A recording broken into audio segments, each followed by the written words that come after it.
jusqu'à 9 heures, Good Morning Business.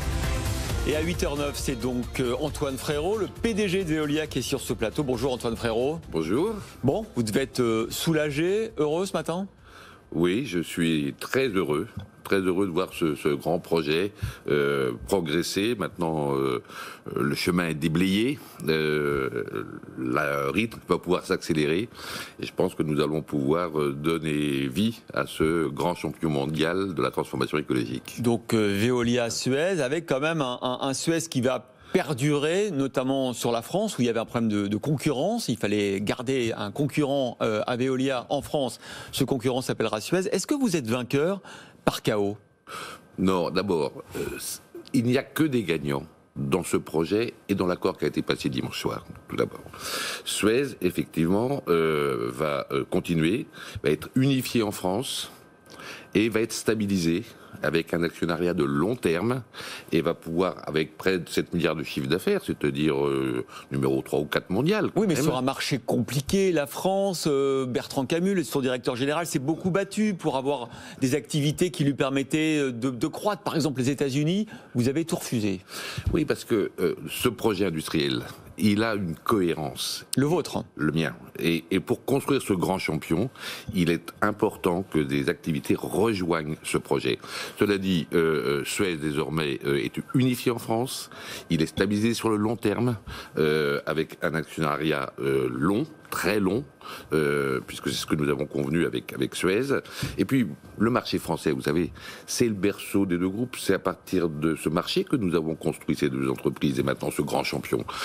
Il y a encore 20 ans, nos deux groupes étaient très peu développés à l'international. Donc ce n'est pas du tout un marché trop mature. C'est un marché très actif, très dynamique et qui va permettre encore d'inventer en France des tas de choses pour réussir la transformation écologique. Est-ce que, quand même, cette bataille qui a duré 7 mois ne vous a pas conduit à payer trop cher cette acquisition ? On est passé de 15 à 18, aujourd'hui à 20,5 euros par action. Est-ce que vous n'allez pas porter ça comme un fardeau dans les prochaines années, celui de la structure financière du nouveau groupe ? Non, ce prix n'est pas excessif, il est élevé. C'est un très bon prix pour les actionnaires de Suez, mais il n'est pas excessif. Et pourquoi j'ai accepté de monter sur mon prix ? Parce que pour trouver un accord, il faut toujours faire un pas vers l'autre. Ce qui m'importait le plus pour moi, c'était de conserver l'intégralité du projet industriel, toute sa cohérence. Et sa cohérence, elle vise à regrouper autour des activités de Veolia un maximum d'activités, notamment hors d'Europe, pour faire de cette entreprise le clair leader pour les 20 ou 30 ans qui viennent dans notre métier. Et donc, pour conserver cette intégrité et l'ensemble du potentiel du projet industriel, oui, j'ai accepté de payer un petit peu plus cher. 13 milliards d'euros, quand on paye cher quelque chose, on doit faire sans doute plus d'économies, plus de synergie. Vous allez devoir être plus drastique dans les économies de coûts que vous allez rechercher ? C'est un projet avant tout de croissance et de développement.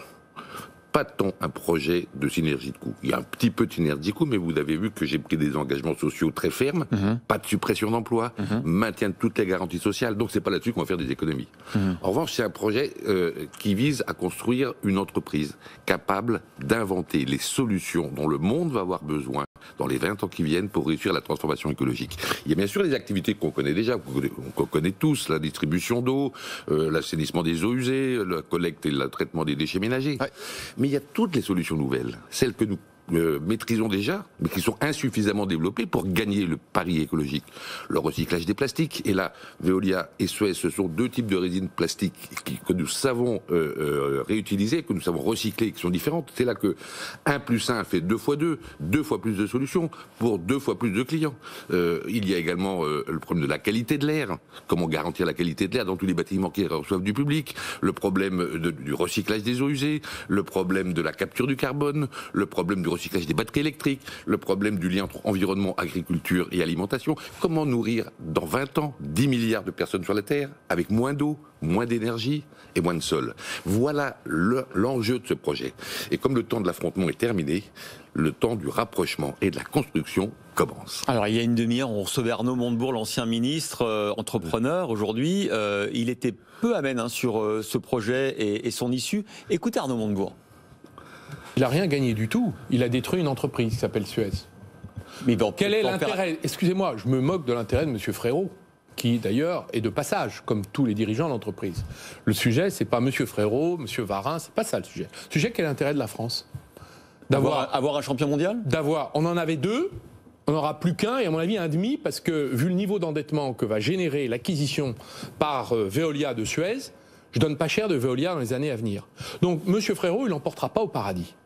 C'est une opération destructrice. Et je regrette que le gouvernement n'a pas bougé le petit doigt. Voilà, Arnaud Montebourg, il n'est pas tendre. Hein. Arnaud Montebourg, c'est un homme politique, M. Jacobizine. Il avait un peu disparu de l'actualité pendant quelques années. Depuis quelques semaines, il essaye de revenir, de se refaire une place. Donc, il utilise notre projet pour ce faire. Projet qu'il connaît très mal, tout d'ailleurs. Et quand il dit aujourd'hui, nous avons 2 champions mondiaux, c'est vrai. Mais dans 20 ans, si nous rassemblons pas nos forces, c'est pas 2 ni 1 qu'on aurait, c'est 0. Justement, ce rapprochement, il est fait pour que la France, en France, dans un projet franco-français, tant pour le Veolia renforcé que pour le Suez stabilisé, soit français, et qu'on est dans 20 ans le leader dans le monde de ce métier. Et si nous ne profitons pas de cette opportunité, nous le regretterons. Donc, 2 champions aujourd'hui, dans 20 ans, avec les concurrents étrangers, les concurrents chinois, les concurrents américains, ça sera 0. Aujourd'hui, avec ce rapprochement, nous sommes sûrs d'en avoir un, et sans doute le premier, le leader, pendant les 30 ans qui viennent. Vous avez été surpris, Antoine Frérot, de voir effectivement ce débat qu'il y a eu en France, éternel débat. Hein. On prône des champions mondiaux d'origine française, et puis quand il y a des opérations qui sont sur la table et qui sont évoquées, il y a toutes les oppositions qui se lèvent, qui se sont élevées contre votre projet. Est-ce que ça vous a surpris, cette levée de bouclier? Non, tout d'abord, se sont exprimées des préoccupations que je trouve légitime. Que vous trouviez légitime. La préoccupation de la concurrence en France. Ouais, maintenir un vrai niveau de concurrence, voire renforcer, ça me paraît tout à fait légitime. D'où d'ailleurs cette idée d'avoir un Suez unifié et bien stabilisé, avec aussi quelques activités hors de France, pour pouvoir mener la concurrence. Ensuite, il y avait la préoccupation de l'emploi. Et chaque fois qu'il y a des rapprochements, la question se pose. D'où la nécessité que j'ai eue de prendre des engagements très fermes pour Veolia, mais également pour le nouveau Suez ou les repreneurs du nouveau Suez. Qu'est-ce que vous dites à vos nouveaux salariés, ceux qui viennent du groupe Suez aujourd'hui? Je les accueille dans un projet enthousiasmant. Et les salariés de Veolia partagent cet enthousiasme, ils partageront, ils ont toute leur place. Nous mixerons les équipes de manière équitable, objective, et nous allons avoir un avenir, un potentiel d'avenir enthousiasmant pour 230 000 personnes.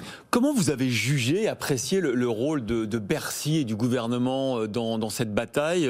On n'a pas toujours tout compris. Au départ, on a vu un Premier ministre qui était plutôt allant vers ce projet, effectivement, de création d'un champion français.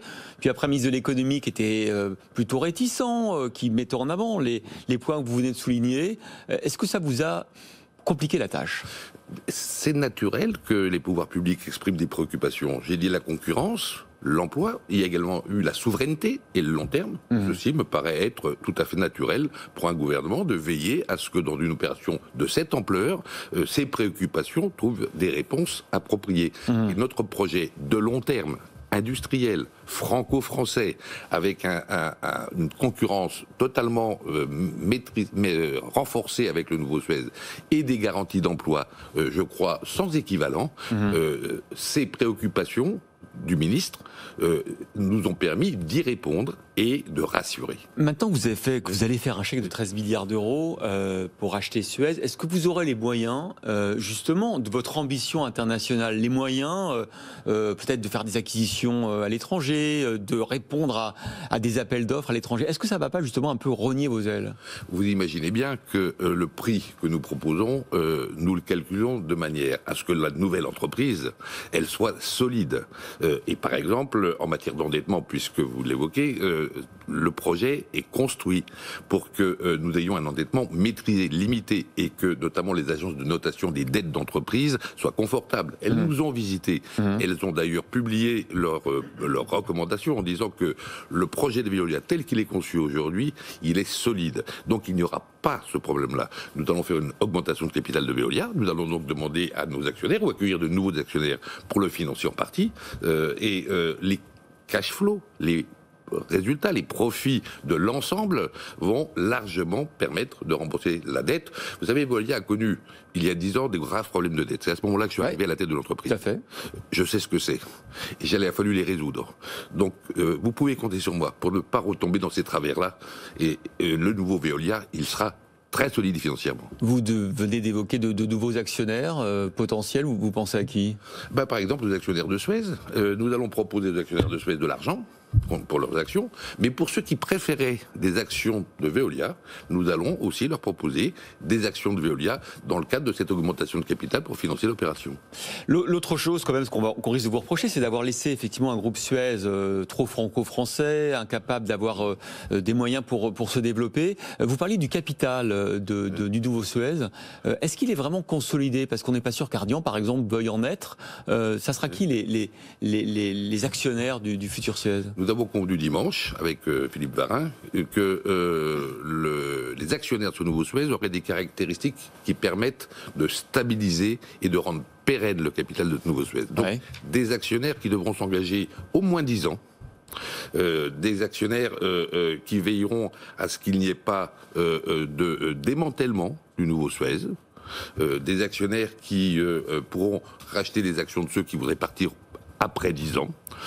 Et donc, un nouveau Suez solide. Et j'ajoute qu'il y a aussi quelques activités hors de France. Est-ce que c'est le cas d'Ardian? Est-ce qu'Ardian vous a dit on va faire partie du capital? Je n'ai pas parlé avec Ardian, mais je sais qu'il y a au moins un actionnaire candidat. C'est l'entreprise à mission Meridiam, qui serait même prêt à faire toute seule, mais qui, j'espère bien, de toute façon, devra accueillir d'autres. On peut envisager un tour de table avec Meridiam, la Caisse des dépôts, et pas avoir besoin d'Ardian, par exemple? Et en tous les cas, si on additionne Meridiam et la Caisse des dépôts, qui a montré qu'elle était prête à aider à la solution, Meridiam plus la Caisse des dépôts, ça serait majoritaire, par exemple. Et donc, c'est bien un actionnariat français de très long terme. La Caisse des dépôts, n'en parlons pas. Mais c'est également le cas de Meridiam. Plus de 25 ans. Meridiam s'engage à plus de 25 ans. Donc, effectivement, je peux assurer que, quoi qu'il arrive, Ardian ou pas Ardian d'ailleurs, la majorité du capital sera français et de très long terme.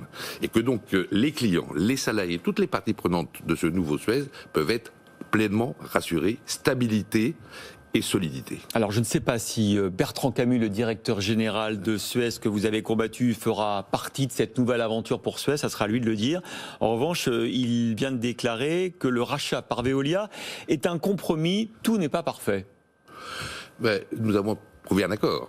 Donc, quand il y a accord, comme je le disais tout à l'heure, chacun fait un pas vers l'autre. Bon, j'ai accepté qu'il y ait des activités internationales. Pas des actifs stratégiques pour l'intégrité de mon projet industriel, mais d'autres activités hors de France dans cet ensemble. J'ai accepté de monter mon prix également. Et donc, c'est pour ça que Bertrand Camus a raison de dire qu'il y a eu un accord, donc des gestes de part et d'autre vis-à-vis de l'autre. Quels sont maintenant, j'imagine, quand on a mené comme ça pendant presque 8 mois un tel dossier, on est content que ce soit derrière. Le calendrier, selon vous, ça va être plus vite que prévu du coup, parce que l'accord il intervient même avant que le deadline qu'avait fixé notamment Bertrand Camus sur ce plateau à votre place. La partie française, ça va être clidé très vite par les autorités européennes, il n'y a pas de sujet finalement. Le reste, il faudra combien de temps, combien de mois? Quand est-ce que l'OPA arrivera à son terme?